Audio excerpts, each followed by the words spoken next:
Halo, salam sejahtera. Kami dari Grup D ingin membentangkan cara pemasangan misnet ataupun pukat, iaitu salah satu kaedah penting dalam kajian burung untuk tujuan penyelidikan dan pemantauan biodiversity. Sebelum itu, izinkan saya memperkenalkan diri. Saya Meji Mutalib dan ahli kumpulan saya, Michelle Christy, Nur Mazia, Hajar Aisyah, Michelle Kilis, Nur Azrina Aina, Vivius Benjuna, Muhammad Iqmal dan juga Syarul. Saya Melci Mutalib akan membentangkan cara pemasangan misnet. Berikut merupakan cara atau langkah yang harus kita lakukan. Langkah pertama ialah membuat persiapan awal di mana kita perlu memilih lokasi yang strategik seperti tepi hutan, kawasan sungai ataupun kawasan yang terbuka yang menjadi laluan burung supaya burung kita dapat tuh banyak. Kemudian, sediakan 2 batang tiang yang kukuh.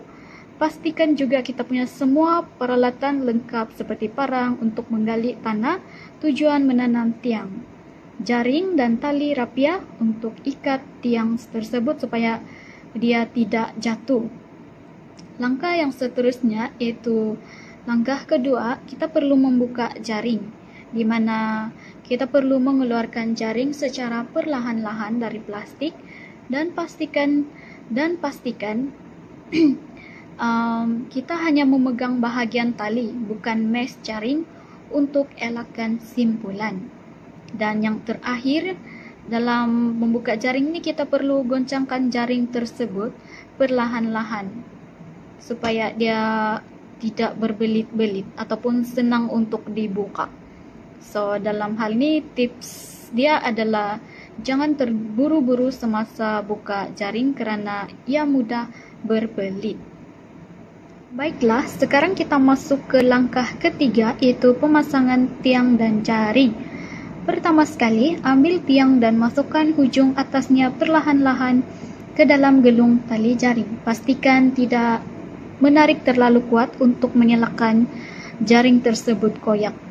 Seterusnya, pacakkan dua tiang ke dalam tanah pada jarak yang sesuai. Tiang ini akan menjadi sokongan utama jaring, jadi pastikan ia ditanam dengan kukuh dan stabil. Selepas itu, gantung jaring di antara kedua-dua tiang dan pastikan jaring tergantung bebas, iaitu dia tidak terlalu tegang dan juga tidak terlalu longgar. Kemudian, tarik tali bahagian atas jaring sehingga dia mencapai ketinggian kira-kira 2 hingga 3 meter. Bila sudah cukup tinggi, ikat tali tersebut menggunakan simpulan yang kukuh seperti clove hitch atau bowline. Simpulan ini penting supaya jaring tidak mudah terlucut dan juga longgar. Bagi tali di bawah pula, biarkan ia sedikit longgar untuk membentuk poket pada jaring. Ini penting supaya burung senang masuk dan juga terperangkap. Akhir sekali, ikatkan tiang menggunakan tali rafia untuk mengukuhkan kedudukannya, supaya tiang tidak mudah tumbang apabila terkena angin dan juga haiwan yang melintasi kawasan tersebut.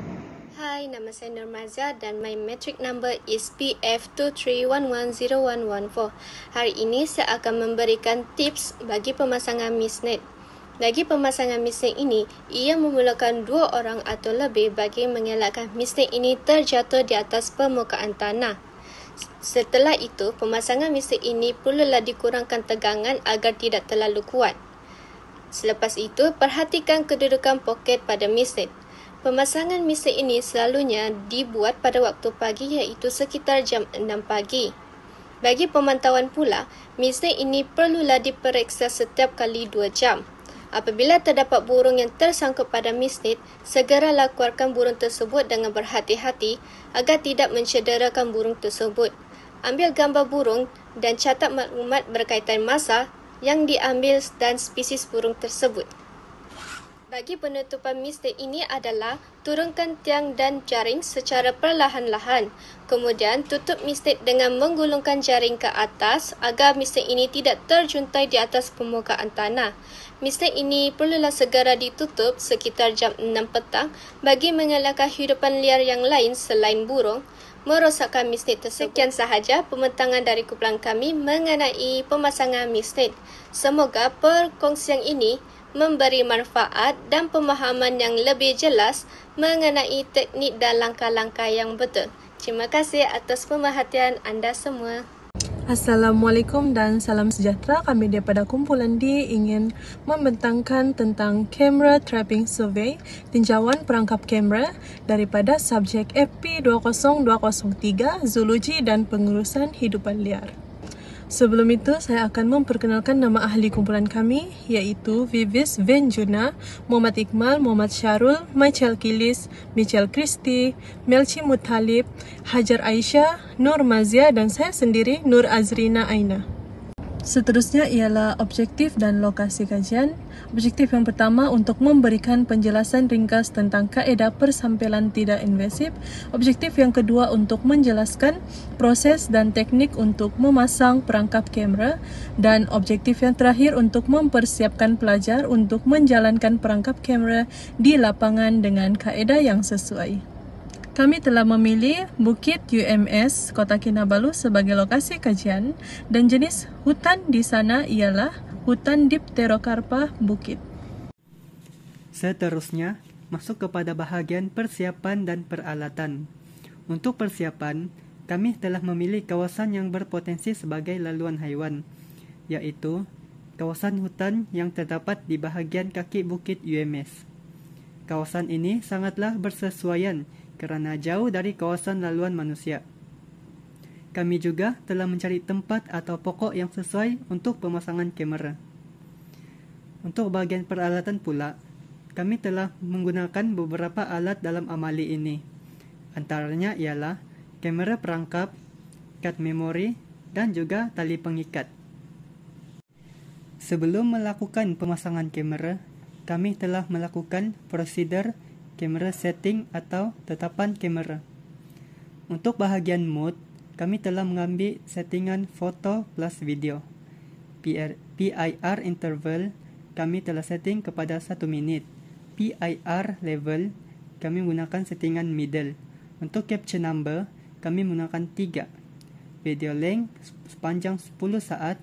Video size 1280 x 720 megapiksel. Untuk bahagian bahasa, kami menggunakan bahasa English. Set clock ialah time when the camera trap is open. Untuk stem, kami gunakan time and date. Photo size 12M dan software yang digunakan ialah version 06B3. Semasa pemasangan kamera perangkap, terdapat beberapa aspek yang telah kami ambil berat. Antaranya ialah ketinggian. Kami telah meletakkan kamera sekitar 0.5 hingga 1 meter dari tanah untuk mendapatkan gambar mamalia darat. Yang kedua ialah arah kamera. Kamera tidak seharusnya menghala terus ke matahari terbit atau terbenam. Hal ini bagi mengelakkan cahaya matahari merosakkan gambar atau image yang ditangkap oleh kamera. Yang ketiga ialah jarak. Kamera harus fokus kepada laluan atau jalan haiwan sahaja, kira-kira 3 hingga 5 meter di hadapan. Hal ini penting untuk mendapatkan gambaran penuh haiwan tersebut. Yang keempat ialah sudut pandangan. Kami telah memastikan kawasan hadapan kamera terbuka atau luas dan tidak dihalang oleh tumbuhan. Kami telah menebas beberapa dahan dan menghilangkan beberapa daun bagi mengelakkan kamera menangkap gambar-gambar atau aktif akibat pergerakan daun tersebut. Yang kelima ialah pengaktifan sensor. Kami menggunakan motion sensor dan menetapkan sensitivity yang sesuai pada kamera tersebut. Hal ini membolehkan kamera menangkap pergerakan haiwan. Dan yang terakhir ialah tarik dan masa. Kami telah menetapkan kamera dengan tarik dan masa yang betul bagi mendapatkan data yang betul. Seterusnya, saya akan menerangkan langkah-langkah penutupan tinjauan perangkap kamera selepas tempoh rakaman selesai. Langkah pertama yang perlu kita lakukan ialah mencatat maklumat akhir seperti tarikh dan masa penutupan serta sebarang pemerhatian di lokasi. Hal ini penting untuk dokumentasi. Kemudian, kita perlu mematikan kamera terlebih dahulu sebelum mengeluarkan kad memori. Hal ini bertujuan bagi mengelakkan kerosakan data. Kad memori akan diperiksa untuk memastikan semua rakaman berjaya disimpan. Seterusnya, kita perlu memeriksa keadaan kamera dari segi fizikal, sama ada terdapat kerosakan, lensa kotor atau sebarang masalah lain. Selepas semuanya diperiksa, kamera ditanggalkan dari tempat pemasangan dengan membuka tali pengikat pada batang pokok. Seterusnya, kita juga perlu merekodkan data fizikal seperti koordinat GPS dan keadaan cuaca semasa sebagai maklumat tambahan. Akhir sekali, semua peralatan yang digunakan seperti kamera, kad memori dan tali pengikat perlu disimpan dengan selamat untuk kegunaan pada masa akan datang. Seterusnya, untuk bahagian ini, kami ingin berkongsi hasil rakaman tinjauan perangkap kamera yang dipasang di kawasan kajian kami, iaitu di Bukit UMS, Kota Kinabalu. Sepanjang tempoh tinjauan, kami berjaya merakam 2 spesies mamalia. Spesies pertama ialah Calosaurus notatus atau dikenali sebagai tupai pinang yang dirakam sebanyak 10 kali. Ia merupakan spesies yang aktif pada waktu siang dan sering kelihatan di kawasan berpokok seperti hutan sekunder di Bukit UMS. Spesies kedua ialah Maxomis inas iaitu tikus bukit yang muncul sebanyak 2 kali dalam rakaman. Spesies ini bersifat nokturnal dan sukar dikesan secara visual, tetapi berjaya dikesan dengan penggunaan kamera perangkap. Kehadiran kedua-dua spesies ini menunjukkan bahawa ekosistem di Bukit UMS masih menyokong populasi mamalia kecil dan rakaman ini sangat berguna sebagai bukti kewujudan spesies serta untuk tujuan pemantauan biodiversity secara berterusan. Sekian, itu sahaja daripada saya. Sekian, terima kasih.